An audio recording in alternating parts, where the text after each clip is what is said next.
Being a teacher is a lifelong dream for Jennifer Kirk, and to be named one of the top 5 teachers in West Virginia is humbling. Jillian Risberg has the story.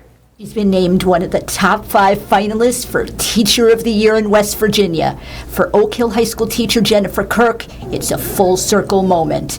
She went through all the steps in applying, but says she didn't fathom that she had a running chance. 55 counties, that's a lot of counties, with a lot of seasoned teachers, and I've gone to lots of trainings with teachers in other counties, and there's some really solid educators out there. Jennifer says teaching has been a lifelong dream. During summers, she was the kid who played school with her dolls and stuffed animals. I wanted workbooks. I love to learn. I like to read. I've always been a big reader. That's definitely something that's been instilled in me my entire life. She loves her students, calls them easy to work with, and really funny.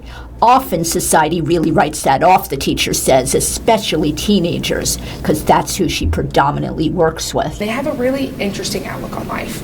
And I think if we took the time to listen to them, we could solve a lot of problems if we simply just sat down a 15-year-old and said, what do you think about this? Teaching can be like a performance, and Jennifer says she feeds off the energy. When you have a good lesson, the kids like that, and then they feed into that, so it's just really this buzz. And then there's a bad lesson, and the kids aren't into it, and that's how I know not to teach it again. While she's passionate about her profession, the teacher says there are also challenges. These kids have really intense needs sometimes.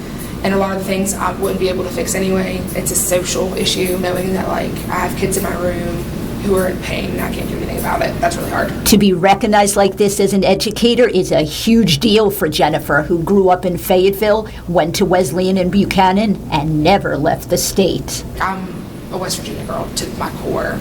So just the fact that out of the whole state, I represent it to some entity is just really humbling. At Oak Hill High School, Jillian Risberg for Newswatch.